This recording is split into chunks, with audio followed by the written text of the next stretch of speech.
The following question remains unanswered. Why is it that 5,000 units of Africa's currency is worth 1 unit of America dollar, where we are the ones with the actual gold reserves?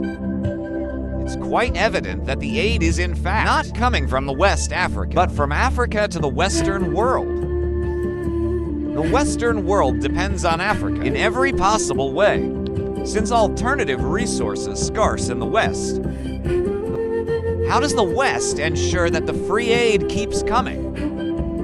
By systematically destabilizing the wealthiest African nations and their systems, and all that backed by huge PR campaigns, leaving the entire world under the impression that Africa is poor and dying, and nearly surviving on the mercy of the West. Well done, Oxfam, UNICEF, Red Cross, Life Aid, and all the other organizations that continuously run multi-million-dollar advertisement campaigns depicting charity pouring to sustain that image of Africa globally. Ad campaigns paid for by innocent people under the impression to help with their donations. While one hand gives under the flashing lights of cameras, the other takes in the shadows. We all know the dollar's worthless, while the euro merely charged with German intellect and technology, and maybe some Italian pasta. And how can one expect donations from nations that have so little? Is super sweet of you to come with your colored paper in exchange for a golden diamond.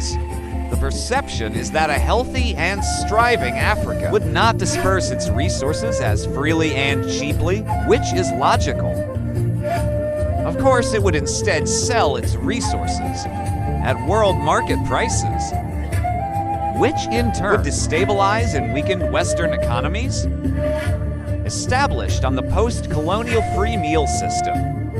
Last year, the IMF reports that -1 out of 10 of the world's fastest growing economies are in Africa, measured by their GDP growth. Former French President Jacques Chirac stated in an interview recently that we have to be honest and acknowledge that a big part of the money in our banks comes precisely from the exploitation of the African continent. In 2008, he stated that without Africa, France will slide down in the rank of a third world power. This is what happens in the human world, the world we have created. Have you ever wondered how things work in nature? One would assume that in evolution. However, in nature, any species that is overhunting, overexploiting the resources they depend on as nourishment, natural selection would sooner or later take the predator